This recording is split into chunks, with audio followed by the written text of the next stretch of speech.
Yok asfalt, çökindek hem kuyular böyle durumda bugün Bolner Ferapontevka köyünde baş yolu. O şimdiden sonra hepten bozuldu. Ama yolun bir parçasında hiç yok nasıl geçme ne maşinada ne de yayan. Ferapontevka köyünde bu yol pek proz durumda Bolner. Nice şoförler söylerler kış gelincesine buradan vardı nice ne soysa geçme ama şimdi açan kar yeride ondan bile yeride asfaltta. Onlar söylerler anne isterler ki kuvvetler aslında yesaba bu yolu. Makar biraz onu getirsinler yesaba niçinki vergileri yol fonduna onlar her zaman öderler.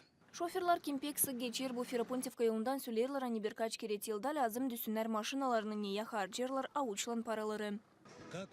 Ne soyvanca söyleme ani yol isle açan buradan yok nice geçme. Her yıl söylerler ani yaparlar ama halizden kimse yesaba almır. Ama yol fonduna paraları hep toplarlar. Ну, вы знаете, большие машины, они делают свое Büyük дело. yük maşinaları buradan geçirirler söylemeye yok ne. Ama onlar da bozarlar asfaltı. Bu betere lazım yolda olsun. Onlar da 60. 50. yıllardan. Соответственно, и делать дорогу, соответственно, для этих машин. Они еще с 60-х, а может даже 50-х. Pek zor geçeriz. Dağlar hadavaya. İster disklaburlar. İster особенно yağmur yağdığıyla görünmeyi koyular. Buraya disklar.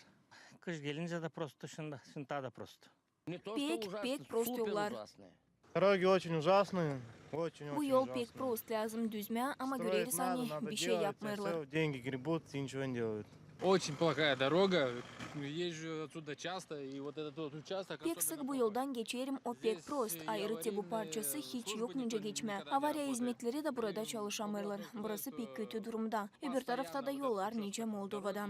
2016-2017 до сегодняшнего дня он в плохом состоянии. Geçirme onları kotikilan. Hani kotikilan duysunlar anca atladılar bu yolla.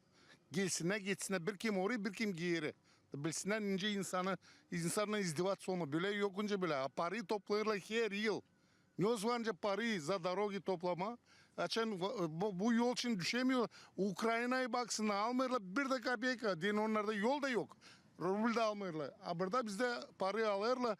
Yollar da yapmayı. Hiç kim sistemi yapmaya bir şey. Ferapontevka köyün primarı Valentina Nedova nişanlar anne pek sık kablederler danışmakları hem alışmakları insanlardan, şoförlerden angları isterler ki bu yol düzülsün. Я вам скажу, что это очень большая проблема для нас.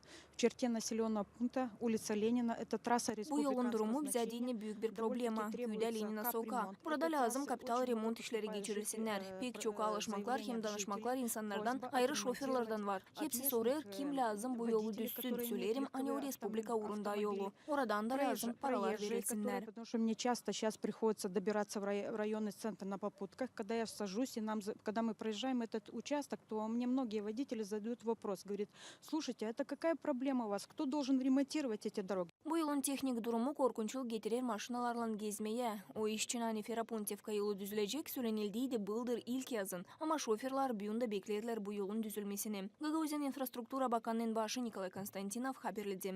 Bu yol geldi pek kötü haline. Şan sonra biz kaldırırız bu soruları ministerstvada. Düşüneyim ki devlet bölümünden administrasiya otomobilных dорог bize verdiler laf ki bu yol yapılacak. Şimdi bekleriz doğrulsun biraz havalar.